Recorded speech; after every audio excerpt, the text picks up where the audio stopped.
Assalamualaikum warahmatullahi wabarakatuh. Perkenalkan, nama saya Yovanita Widya Pramesti dari kelompok 4. Pada video ini saya akan membahas kas dan modal berdasarkan makalah yang telah kami susun serta mengaitkannya dengan perspektif Islam. Kas dan modal merupakan komponen penting dalam perusahaan. Kas digunakan untuk membiayai kegiatan operasional sehari-hari, sedangkan modal menjadi sumber dana untuk menjalankan dan mengembangkan usaha.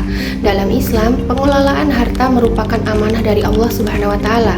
Harta tidak hanya digunakan untuk memperoleh keuntungan, tetapi juga harus dikelola secara bertanggung jawab, jujur, transparan, dan sesuai dengan syariat. Yang pertama, perencanaan kas dan modal. Perencanaan kas bertujuan memperkirakan arus kas masuk dan keluar agar dana selalu tersedia. Sementara itu, perencanaan modal dilakukan untuk menentukan investasi jangka panjang yang paling menguntungkan serta meminimalkan resiko. Dalam Islam, perencanaan merupakan bentuk ikhtiar.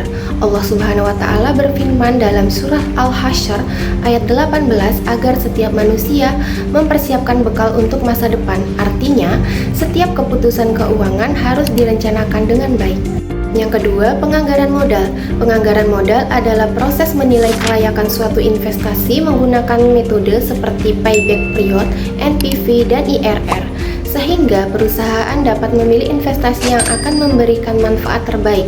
Dalam perspektif Islam, investasi tidak hanya mengejar keuntungan, tetapi juga harus dilakukan melalui cara yang halal, bebas dari riba, gharar, dan maisir. Yang ketiga, pengelolaan modal kerja. Modal kerja digunakan untuk memenuhi kebutuhan operasional perusahaan seperti membayar gaji, membeli bahan baku, dan memenuhi kewajiban jangka pendek. Pengelolaan yang baik akan menjaga likuiditas dan meningkatkan profitabilitas perusahaan. Dalam Islam, pengelolaan harta tidak hanya dilakukan secara boros maupun berlebihan. Allah Subhanahu wa Ta'ala berfirman dalam surah Al-Isra ayat 26-27 bahwa pemborosan merupakan perbuatan yang tidak disukai Allah.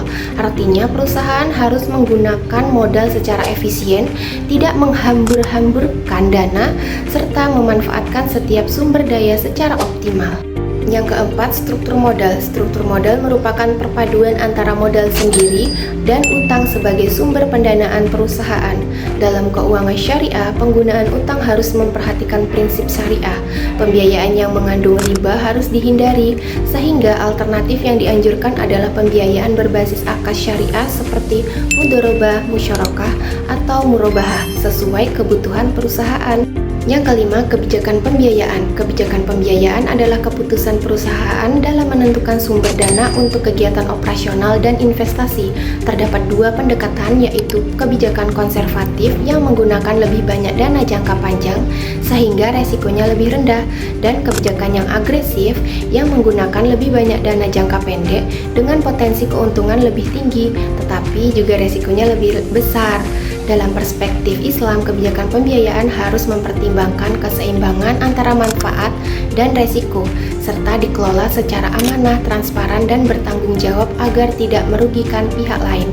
Berdasarkan pembahasan, dapat disimpulkan bahwa pengelolaan kas dan modal yang baik sangat penting untuk menjaga kelancaran operasional, menentukan investasi yang tepat, serta meningkatkan kinerja perusahaan.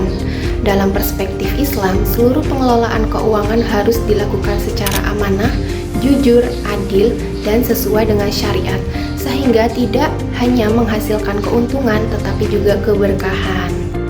Sekian yang dapat saya sampaikan, kurang dan lebihnya saya mohon maaf. Akhir kata, wassalamualaikum warahmatullahi wabarakatuh.